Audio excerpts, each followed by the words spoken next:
Assalamualaikum warahmatullahi wabarakatuh. Waalaikumsalam. Ya, yang kami hormati Profesor Dr. Nunuk Suryani selaku Direktur Jenderal Guru Tenaga Pendidikan dan Pendidikan Guru, kemudian Bapak Temu Ismail, Sekretaris Direktur Jenderal Guru Tenaga Pendidikan dan Pendidikan Guru, kemudian Ibu Santi Ambarukmi selaku Direktur PAUD, Bapak Kasiman, Direktur Kepala Sekolah, Pengawas Sekolah dan Tenaga Pendidikan, dan sahabat diskusi saya ini ya, Mbak Diah Ikma Fitriani Laila Hidayati dari Kemenpan RB. Baik Bapak Ibu, tadi di pantun saya menyampaikan inilah saatnya kita bertransformasi ya jabatan fungsional guru dengan Permenpan RB nomor 21 tahun 2024. Tadi sudah dijelaskan ya secara gamblang oleh Ibu Santi bahwasanya inilah ruang lingkup substansi Permenpan RB 21 ya 2024. Ya, kedudukan guru gitu ya sebagai pelaksana teknis kegiatan di bidang pendidikan pada instansi pemerintah. Kemudian tanggung jawabnya ya guru ini di dalam Permenpan 21 ini bertanggung jawab secara langsung pada JPT Madya, JPT Pratama atau pejabat administrator yang memiliki terkaitan khusus dengan tugas jabatan fungsional guru ataupun bisa juga gitu ya bertanggung jawab langsung pada pejabat fungsional lain gitu ya yang memimpin unit organisasi tersebut. Nah, ini sebenarnya tanggung jawab ini sebenarnya hampir sama gitu ya dengan jabatan fungsional lain saat ini Bapak Ibu. Kemudian tugas jabatan guru yaitu meliputi kegiatan perencanaan pembelajaran, pelaksanaan pembelajaran, penilaian pembelajaran, pembimbingan dan pelatihan peserta didik serta pelaksanaan tugas tambahan. Ya, kemudian dilakukan dengan memberikan layanan orientasi pada peserta didik. Nah, inilah nanti yang mungkin skemanya seperti apa, desainnya seperti apa ya dari Permenpan 21 ini perlu nanti instansi pembina dalam hal ini adalah Kemendikdasmen ya untuk mengatur lebih jelas gitu ya terkait tadi itu bagaimana sih ini penugasan tugas tambahan gitu ya, kemudian tugas-tugas jabatan dalam guru Permenpan 21 ini seperti apa desainnya. Nah, nanti kita tunggu gitu Bapak Ibu. Kemudian klasifikasi rumpunnya adalah pada klasifikasi rumpun pendidikan pada tingkat taman kanak-kanak, dasar lanjutan dan sekolah khusus, dan kategorinya juga khusus untuk keahlian dari ahli pertama sampai utama. Kemudian penugasan jabatan fungsional guru tadi juga sudah disampaikan ya. Jadi inilah tugas-tugasnya ya kepala satuan pendidikan, kemudian sebagai pendamping satuan pendidikan, kemudian pendidik pada jalur pendidikan non formal dan bisa juga pada peran lain yang ditetapkan oleh menteri yang menyelenggarakan pemerintahan di bidang pendidikan. Begitu Bapak Ibu. Ya, jadi pada prinsipnya Bapak Ibu tadi sudah diberikan pencerahan oleh Bapak Kasiman tadi ya, tetap stay di jabatan Bapak Ibu masing-masing, jangan khawatir ya. Kita masih ada waktu 2 tahun ini untuk menyesuaikan gitu ya pada pengaturan selanjutnya begitu Bapak Ibu. Nah, inilah penyesuaian nomenklatur ya. Jadi Bapak Ibu ini yang penting lah ada di ketentuan peralihan ya, di mana bahwasanya Bapak Ibu ya yang duduk yang perubahan nomenklatur itu ya berarti yang duduk selain nomenklaturnya guru ya saat ini ya. Jadi Bapak Ibu yang duduk di pamong belajar ahli pertama, penilik ahli pertama berarti nanti akan disesuaikan menjadi pejabat fungsional guru ahli pertama begitu. Kemudian bagi yang pengawas sekolah ahli muda, pamong belajar ahli muda dan penilik ahli muda nanti akan disesuaikan nomenklaturnya pada jabatan fungsional guru ahli muda.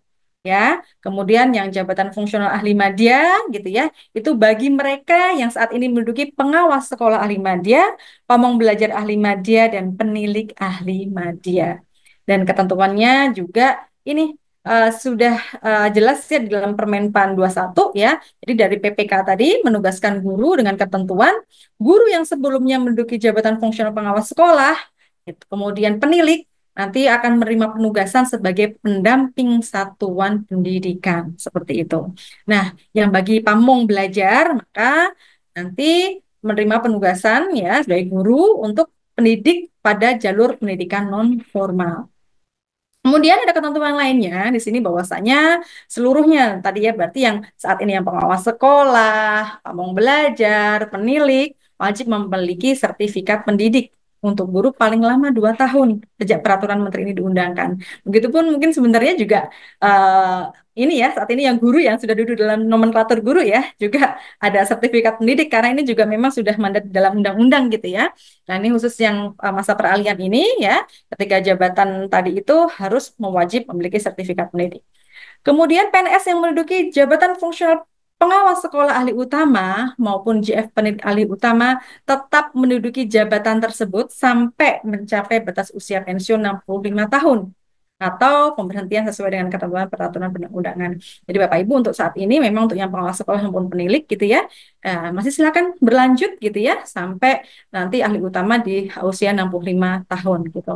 Kemudian tetap melaksanakan tugas mengikuti ketentuan tadi ya sesuai dengan jabatan fungsional yang saat ini yang baru di aturan guru ahli utama yang terbaru sesuai Permenpan 21 tahun 2024 begitu. Jadi kalau sekarang ini posisinya sudah ada pengusulan gitu ya uji kompetensi kenaikan jenjang jabatan udah posisinya mungkin sudah di setnek gitu ya. Nah ini berarti ini masih silahkan berlanjut begitu ya karena tadi sudah ada lulus uji kompetensi segala macam silahkan sampai usia 65 tahun seperti itu. Nah, ketentuan peralihan lainnya adalah seperti ini Bapak Ibu. Bagaimana nanti angka kreditnya?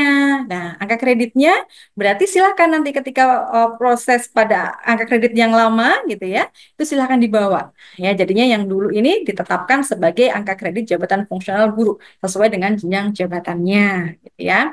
Kemudian untuk kebutuhan jabatan fungsional pengawas sekolah, pamong belajar dan penilik yang telah mendapatkan persetujuan menteri dalam hal ini Menteri Menpan RB ya ditetapkan sebagai kebutuhan jabatan fungsional guru sesuai dengan ketentuan peraturan perundang-undangan. Nah, ini mungkin nanti juga yang akan diatur lebih detail gitu ya, seperti apa mekanismenya nanti. Kemudian Bapak Ibu, ini juga masih terkait ketentuan peralihan bagi mereka yang posisinya adalah di bawah penata muda, pangkat penata muda golongan ruang 3A gitu ya. Bagi mereka yang belum memenuhi kualifikasi dipersyaratkan kan kalau saat ini gitu ya adalah S1 atau D4 begitu ya. Ya jadi tadi harus memenuhi kualifikasi yang dipersyaratkan untuk duduk dalam jabatan fungsional guru pada jenjang ahli pertama paling lambat 1 tahun sejak peraturan menteri ini diundangkan gitu. Jadi Bapak Ibu ini perlu diperhatikan ya bagi yang nanti perlu diidentifikasi ada guru-guru gitu yang di bawah golongan ruang 3A begitu ya. Kemudian guru tersebut wajib memiliki kualifikasi pendidikan 10 tahun ya sejak Permenpan ini diundangkan artinya berarti tahun 2034 terakhir ya untuk bisa memiliki kualifikasi pendidikan S1 atau D4. Dalam hal guru tidak memenuhi kualifikasi yang dipersyaratkan sampai batas waktu yang ditetapkan sampai tadi 2034 ya, di Desember 2034, guru tersebut maka akan diberhentikan jabatan fungsionalnya dan tidak diberikan kenaikan pangkat. Tuh. Di Bapak Ibu tadi di pantun saya sebutkan, yuk kita kawal transformasi ini. Artinya apa? Bapak Ibu harus mengawal terus ini ya. Jadi jangan sampai nanti proses perubahan nomenklatur ini gitu ya Bapak Ibu ini ketinggalan nih, tertinggal tidak ikut terangkut gitu ya perubahan nomenklaturnya begitu ya. Kemudian, nah inilah ketentuan penutup. Bapak Ibu tadi juga sudah disampaikan oleh Ibu Santi ya, bahwasanya untuk peraturan pelaksanaannya untuk saat ini masih berlaku. Sambil kita masih menunggu Bapak Ibu ya, peraturan Juknis yang akan dikeluarkan oleh Kemendikbud. Nah, di sini Bapak Ibu jadi peraturan pelaksanaan dari baik itu jabatan fungsional guru Permenpan 16 tahun 2009 ya, jadi ada mungkin Permendikbudnya seperti itu ya. Kemudian ada peraturan menteri terkait yang jabatan fungsional penilik yang mungkin ada peraturan-peraturan Permendikbudnya dan untuk yang jabatan fungsional pamong belajar maupun yang terkait pengawas sekolah ini masih dinyatakan tetap berlaku sepanjang tidak bertentangan dengan peraturan menteri ini. Sehingga tadi Bapak Kasiman tadi menyampaikan bahwasanya ini tetap berlanjut silahkan sampai tadi menunggu ketentuan teknisnya gitu ya. Karena dibatasi sampai 2 tahun ini saya rasa rekan-rekan dari Kemendikdasmen saat ini sudah membuat timeline begitu ya sampai 2 tahun ini agar tadi itu tepat waktu gitu ya Bapak Ibu ya. Jadi di prosesnya nanti secara timeline tadi kita ikuti saja Bapak Ibu nanti kita tunggu juknisnya mengatur seperti apa di teknisnya. Namun dengan demikian Permenpan masing-masing JF tadi gitu ya 4 jabatan fungsional tadi itu sudah dicabut. Artinya apa, Bapak Ibu? Sekarang ini kalau ada nih, contohnya proses mau pengangkatan, mau masuk dalam jabatan fungsional pengawas sekolah, ada yang mau masuk ke jabatan penilik, pamong belajar ataupun pamong belajar gitu ya, itu sudah nggak boleh lagi karena Permenpannya sudah di cabut gitu. Jadi yang sudah existing lah, kita mengatur yang sudah existing begitu ya. Tapi orang yang mau masuk sudah nggak ada lagi gitu ya, sudah tidak berlakukan lagi. Baik, mungkin itu yang bisa kami sampaikan. Jalan-jalan ke Surabaya, tidak lupa beli terasi. Demikian presentasi dari saya. Saya ucapkan terima kasih. Bila itu, wassalamualaikum warahmatullahi wabarakatuh.